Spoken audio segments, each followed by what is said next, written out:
إن الحمد لله نحمده سبحانه وتعالى ونستعينه ونستهديه ونستغفره ونعوذ بالله من شرور أنفسنا وسيئات أعمالنا. من يهده الله فلا مضل له ومن يضلل فلا هادي له. أشهد أن لا إله إلا الله وحده لا شريك له، وأشهد أن محمدا عبده ورسوله وحبيبه ومصطفاه وصفيه من خلقه، أدى الأمانة وبلغ الرسالة ونصح الأمة وكشف الغمة وجاهد في الله حق جهاده حتى أتاه اليقين، فصلوات الله وسلامه عليه وعلى آله وصحابته الذين ساروا مسراه واتبعوا طريقه وما بدلوا تبديلا، فرضي الله عنهم أجمعين. أما بعد، أيها المؤمنون، أوصيكم ونفسي الخاطئة بتقوى الله عز وجل، حيث يقول سبحانه وتعالى: يا أيها الذين آمنوا اتقوا الله حق تقاته ولا تموتن إلا وأنتم مسلمون. ويقول سبحانه وتعالى: يا أيها الذين آمنوا اتقوا الله وقولوا قولا سديدا يصلح لكم أعمالكم ويغفر لكم ذنوبكم ومن يطع الله ورسوله فقد فاز فوزا عظيما. جعلنا الله جميعا من الفائزين، أمين يا رب العالمين.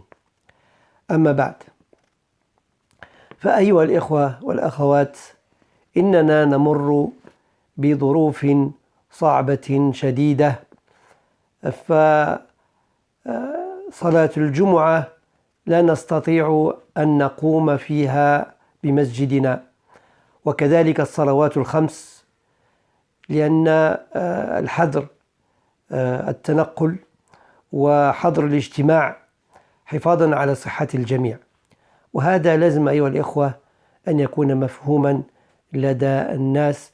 وقد ذكرنا في الجمعات الماضية قبل إغلاق المسجد أننا سنضطر إلى هذا، لأن الوباء ينتشر بسرعة كبيرة ويؤذي الناس كثيرين،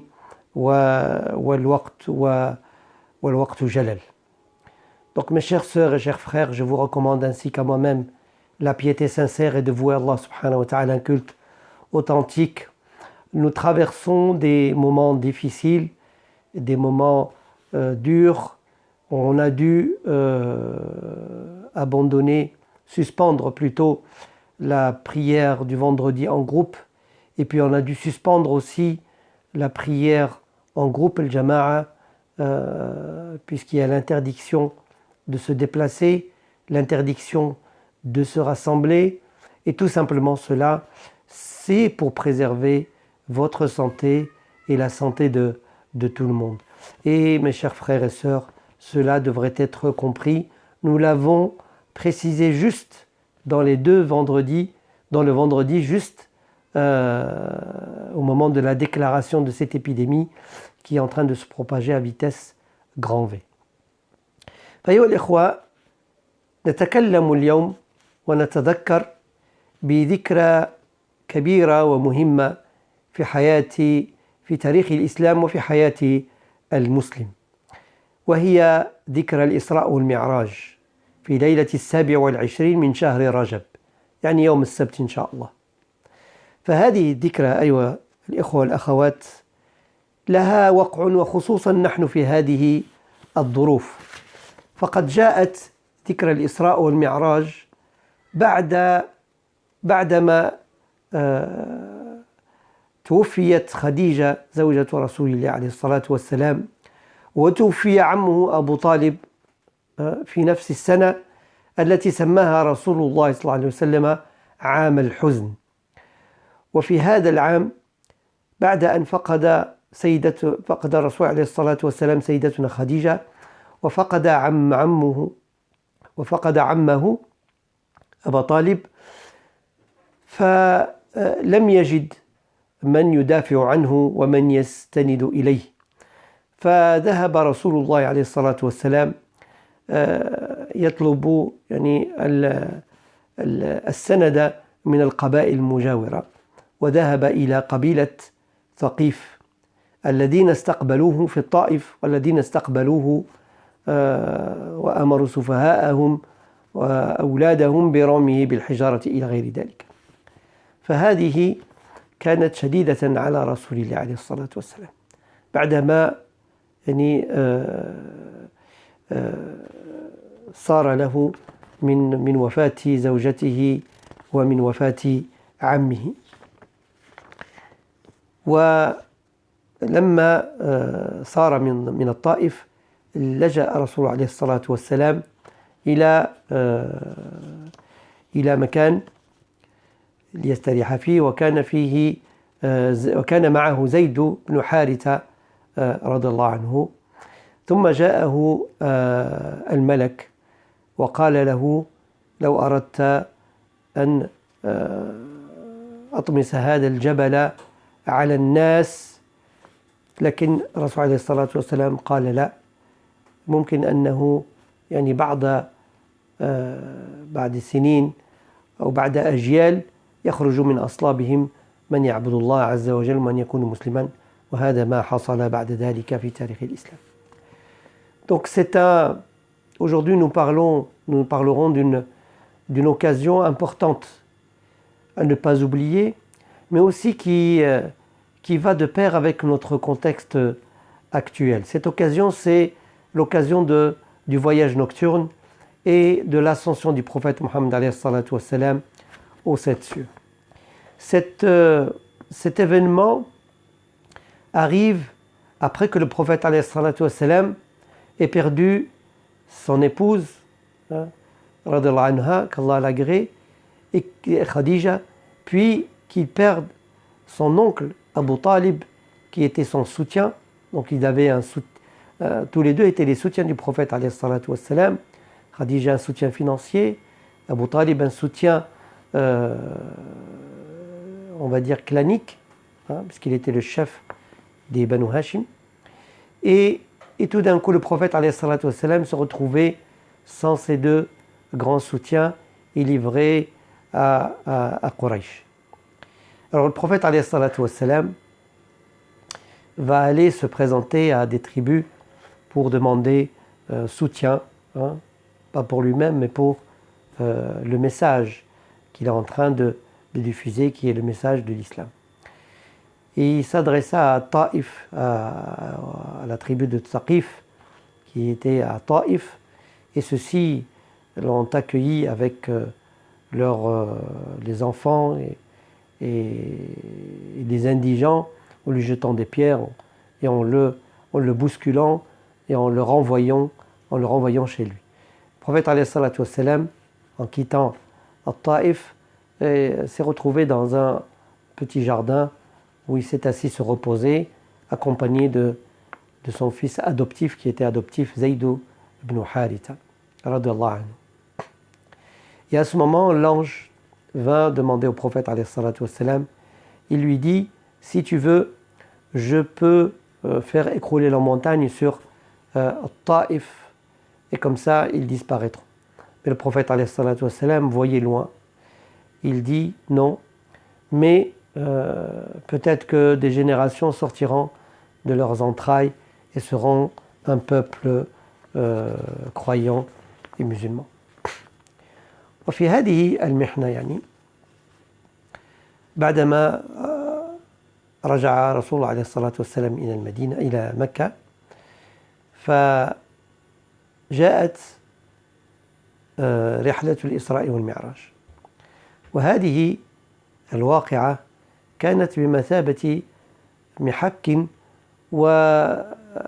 وتبيين من هو صادق ومن هو كاذب في إيمانه. فهذه الحادثة يعني يطول أننا نتكلم ما كان فيها من الواقع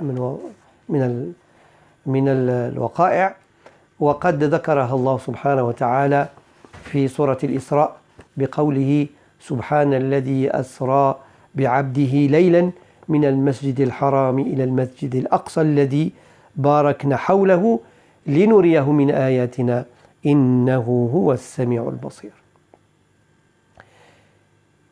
Et donc le prophète alayhi salatu wassalam, après s'être retourné à la Mecque, Allah subhanahu wa ta'ala le gratifie, yani tasliyatan lahu, pour le soulager de sa souffrance, de sa tristesse.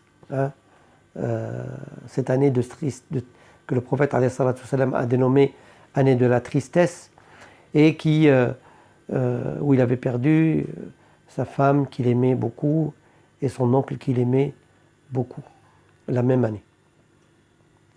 Alors Allah subhanahu wa ta'ala le gratifia en lui envoyant cet événement où il fit le voyage de nuit de la Mecque, de la mosquée sacrée de la Mecque, à la mosquée Al-Aqsa à Jérusalem, puis il monta au ciel accompagné de Jibril alayhi salam jusqu'à Sidrat al-Muntaha. Donc Allah subhanahu wa ta'ala أكرم نبيه عليه الصلاة والسلام وتسلية له بهذه الواقعة حيث أسري به ليلا، يعني مش روحه فقط، لا، روحه وجسده، وإلا لن تكون هناك معجزة.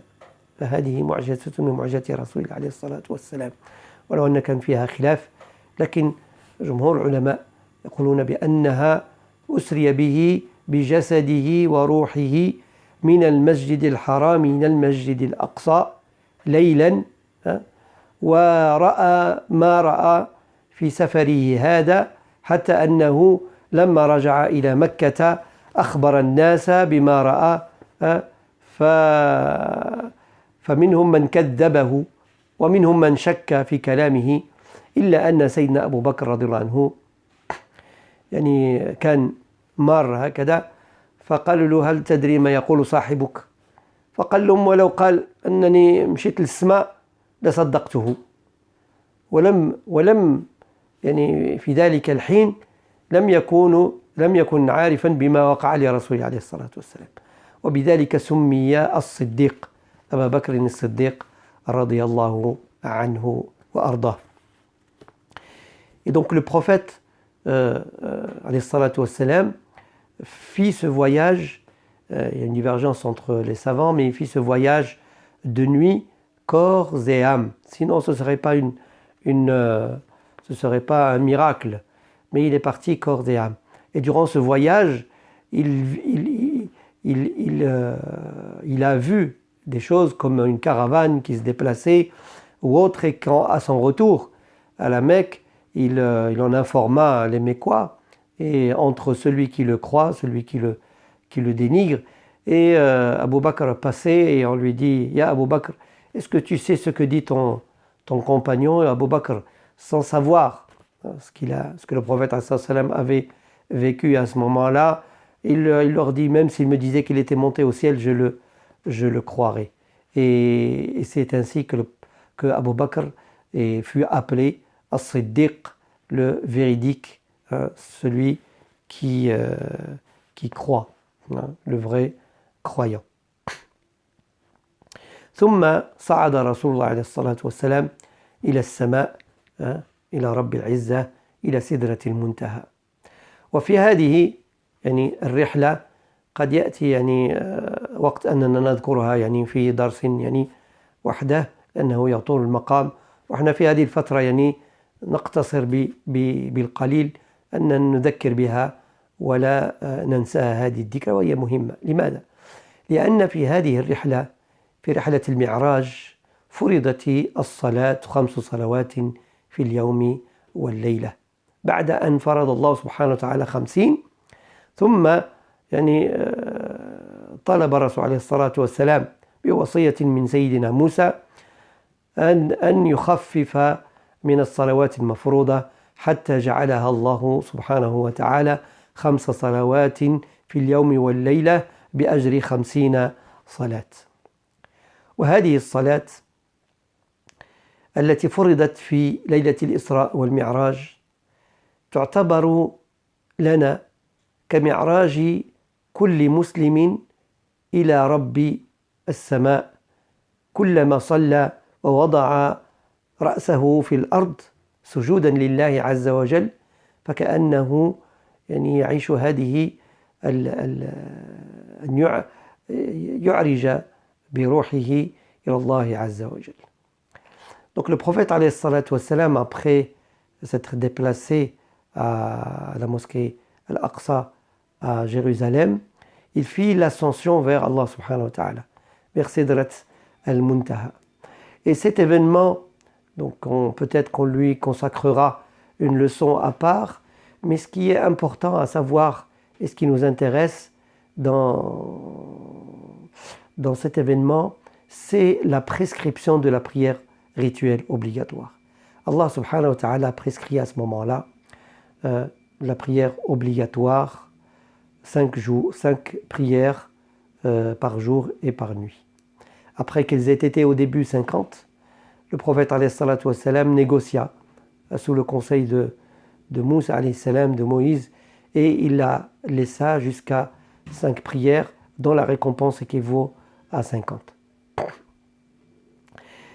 Alors, la symbolique de la prière qui a été prescrite lors de cette ascension, comme pour dire que cette ascension qu'a fait le prophète alayhi salatu wassalam vers Allah subhanahu wa ta'ala, où la prière a été prescrite directement dans le ciel, sans intermédiaire. يعني الصلاة فرضت في السماء لم ينزل جبريل بآية من الآيات إلى سماء الدنيا وإلى رسول الله عليه الصلاة والسلام في الأرض ولكنها فرضت مباشرة من الله عز وجل إلى رسوله الكريم صلى الله عليه وسلم كهدية. Donc c'était quelque chose, un cadeau qu'Allah subhanahu wa ta'ala fait directement à son prophète et il l'appelle vers lui. Il lui dit viens, il lui dit viens, j'ai quelque chose d'important à te dire. Je ne vais pas t'envoyer quelqu'un, je ne vais pas t'envoyer un messager pour te dire cette chose importante.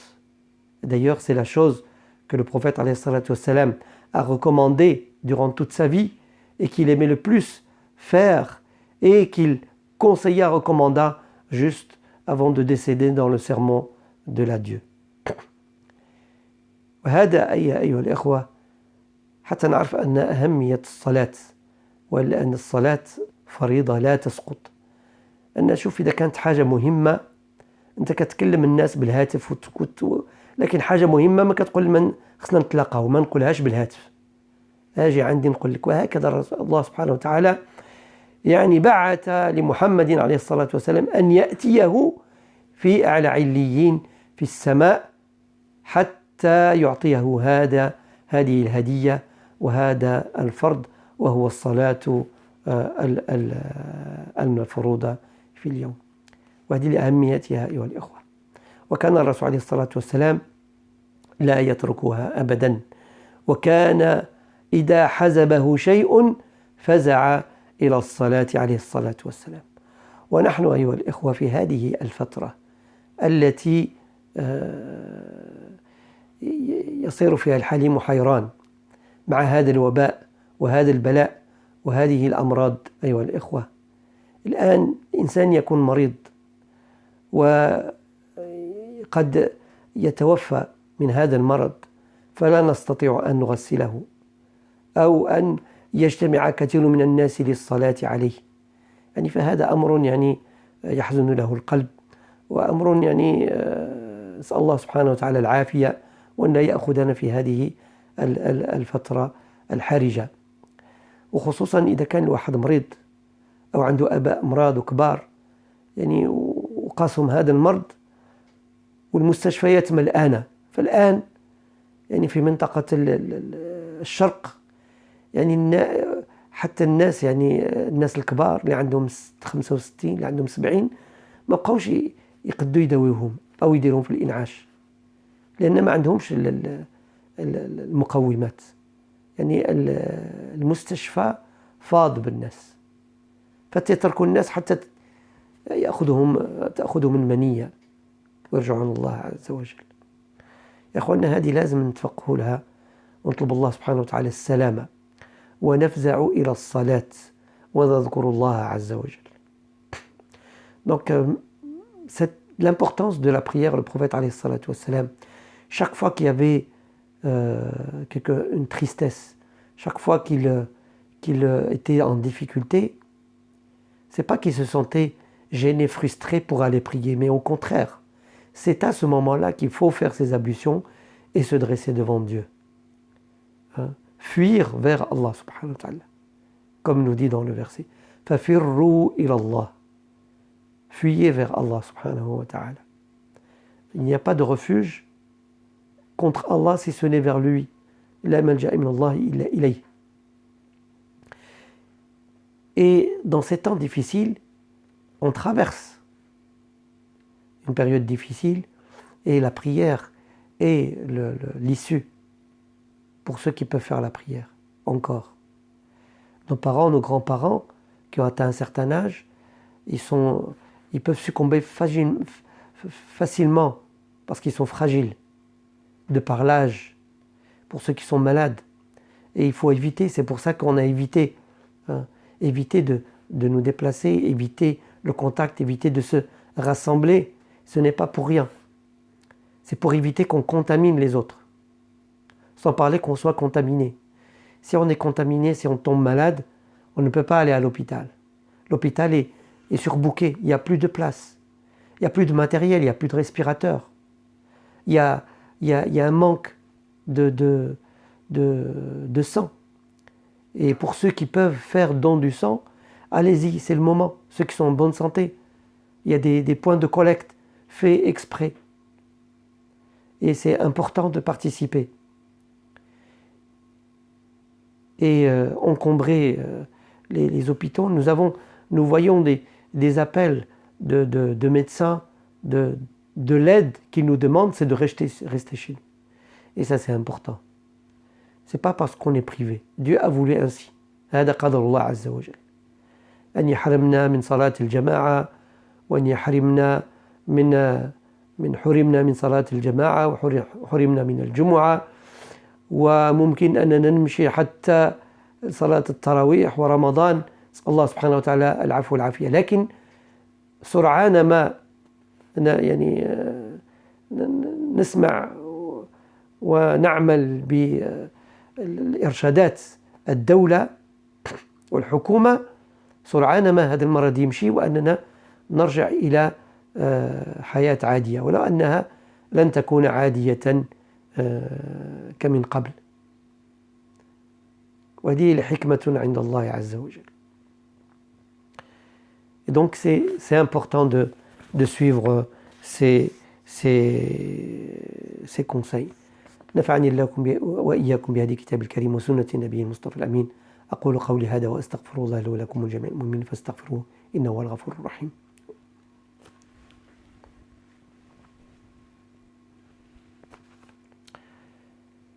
الحمد لله رب العالمين والصلاة والسلام على أشرف المخلوقين وعلى آله وصحبه أجمعين. أشهد أن لا إله إلا الله وحده لا شريك له وأشهد أن محمدا عبده ورسوله شهادة نجدها يوم الدين روحا وريحانا وجنة نعيم. أما بعد، أيها المسلمون أيتها المسلمات، كخاتمة لهذه المبادرة ولهذا الدرس، ليست بمثابة خطبة الجمعة لكن كتعويض عن خطبة الجمعة، وحتى يبقى بيننا تواصل واتصال عبر شبكة التواصل الاجتماعية. صلى الله سبحانه وتعالى أن يتقبل منا أجمعين. وبعد إن شاء الله كل واحد يصلي صلاة الظهر، لا يصليها صلاة يعني ركعة فقط، لكن هذه بمثابة تذكرة بيننا. نسأل الله سبحانه وتعالى أن يحيي بها قلوبنا وأن يجعلها في ميزان حسناتنا. وبالنسبة للإخوة، يعني كثير من الناس الكبار اللي ما عندهمش شبكات التواصل لكن عندهم أبناء وبنات، فإذا سمعتوا هذه الكلمة بارك الله فيكم، يعني سمعوها لوالديكم، سمعوها للناس الكبار، يعني حتى يحسوا أننا ما نسيناهمش. يعني الحجاج ديالنا والحاجات ديالنا اللي ما يستطيعوش كانوا يجيوا يداوموا على الجمعة وكيجيوا يسمعوا الدرس، فهذا يعني هم من أهل الأعذار. نقول لهم تهلاو في صحتكم، هي الأولى، والجمعة إن شاء الله يعني خلال السنة ممكن نعود لها إذا كتب الله عز وجل. لكن الآن المهم أن صحتكم، ويبقى بيناتنا هذا التواصل يعني عبر الشاشة. الله سبحانه وتعالى جعل يعني ولو إلى باب تسدت يعني تحل أبواب أخرى، وهذا من فضله وكرمه وحكمته وحكمة بالغة. مسألة أخرى. Donc la première chose, mes chers frères, c'est nous gardons contact avec ce moyen des réseaux sociaux entre nous.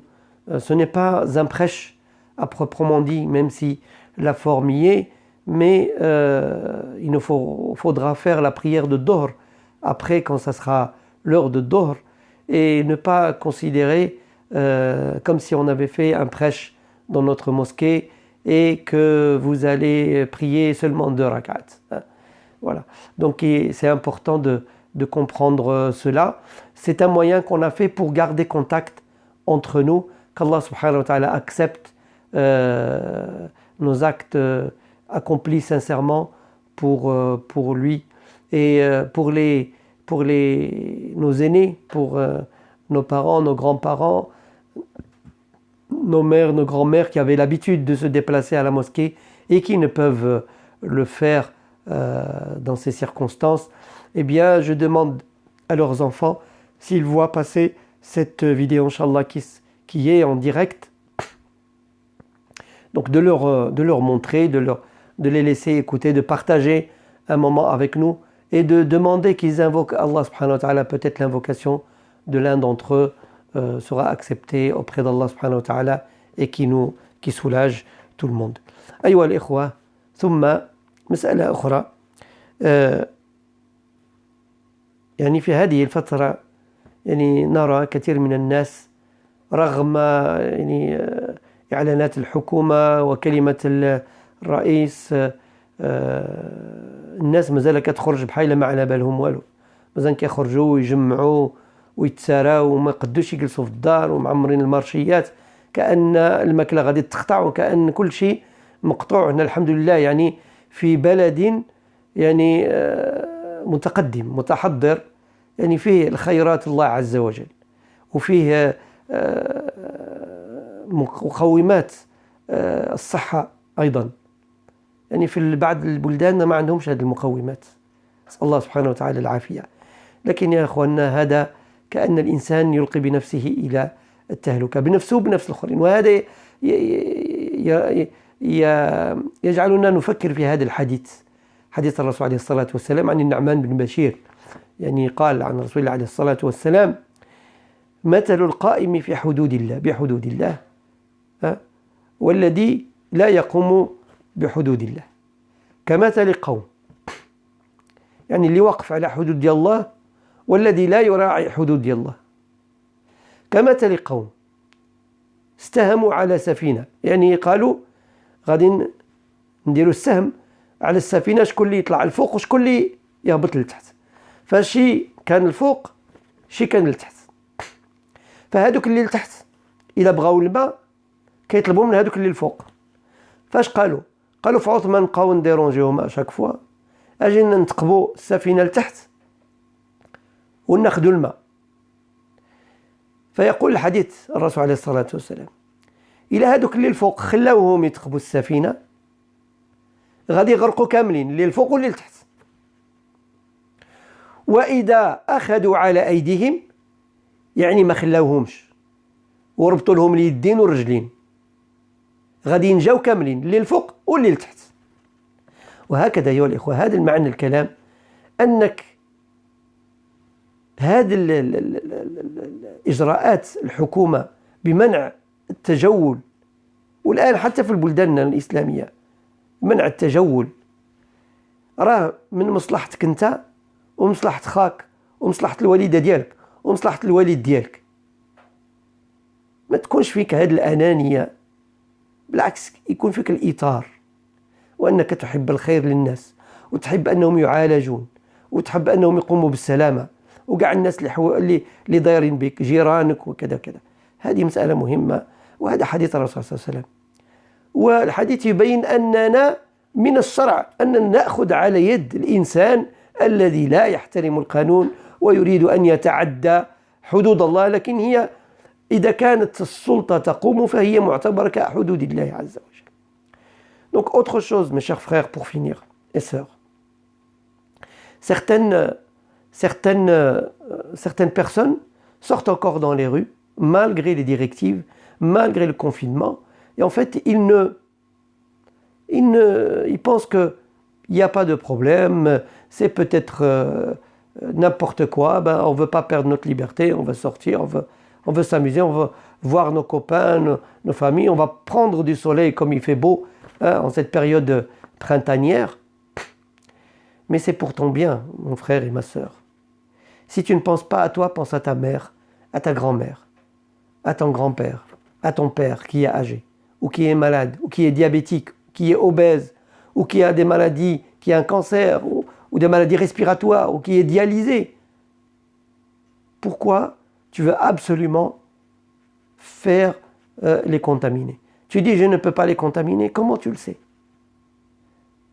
Comment tu peux le savoir? S'il est scientifique, si l'État, le gouvernement nous le dit, c'est qu'il y a une raison. Et maintenant, c'est des cris de désespoir des médecins qui nous le demandent. Et ceci pour vous revenir à ce hadith du prophète, qui nous dit dans ce sens, un hadith rapporté par Nu'man ibn Bashir, il nous dit, le prophète nous donne l'exemple de ceux qui observent les limites et de ceux qui ne les observent pas. C'est comme un ensemble de personnes qui ont fait un tirage au sort pour monter sur un bateau, qui sera sur le pont et qui sera dans la cale. Et donc ceux qui étaient dans la cale, pour avoir de l'eau, ils demandaient à ceux qui étaient au-dessus. Et puis ils se sont dit, au lieu de demander à ceux qui sont au-dessus, les déranger ou leur demander à chaque fois, pourquoi on ne ferait pas un trou dans le bateau et on prend de l'eau directement. Ça, c'est des fois l'intelligence humaine. Parce qu'elle ne pense pas aux conséquences. Elles sont lointaines. C'est l'immédiateté. Et le prophète nous dit, ces gens-là qui sont dans la cale, si ceux qui sont sur le pont les laissent faire, tout le monde périt. Ceux qui sont en haut et ceux qui sont en bas. Mais s'ils ne les laissent pas faire, eh bien tout le monde sera sauvé, ceux qui sont en haut et ceux qui sont en bas. Et c'est en cela qu'il faut comprendre ces règles de confinement.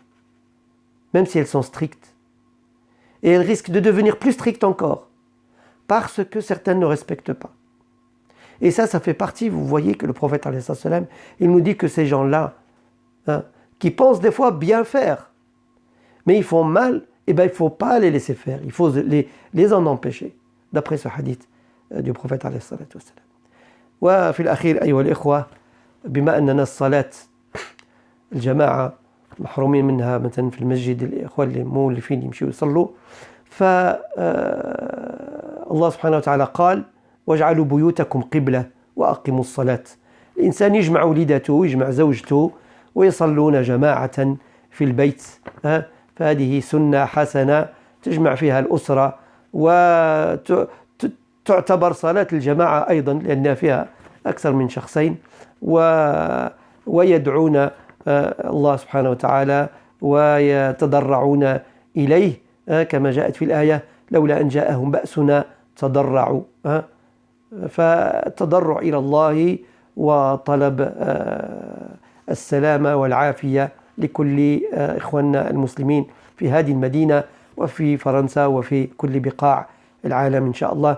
Donc et pour finir, je rappelle à mes sœurs et mes frères de profiter de cette occasion, puisqu'on ne peut pas faire le jama'a à la mosquée, on peut la faire à la maison, regroupant les enfants.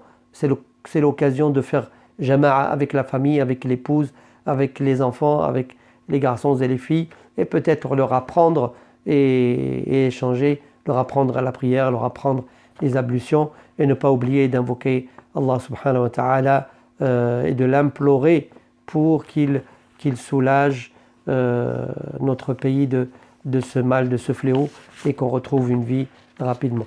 Allah subhanahu wa ta'ala, Allahumma علمنا ما ينفعنا وانفعنا بما علمتنا وزدنا من علمه. اللهم اغفر لنا ذنوبنا وإسرافنا في أمرنا وثبت أقدامنا وانصرنا على القوم الكافرين. اللهم اغفر لنا ما قدمنا وما أخرنا اللهم اغفر لنا ما قدمنا وما أخرنا وما أسررنا وما أعلنا وما أنت أعلم به منا، أنت المقدم وأنت المؤخر وأنت على كل شيء قدير. اللهم يا رب الناس، اللهم رب الناس، اللهم إنا نسألك يا رب العالمين أن تعافينا. اللهم إنا نعوذ بك من البلاء، اللهم إنا نعوذ بك من الوباء، اللهم إنا نعوذ بك من الجذام والجنون وسيء الأسقام، اللهم إنا نعوذ بك من البرص والجنون والجذام وسيء الأسقام، اللهم إنا نعوذ بك من البرص والجنون والجذام وسيء الأسقام.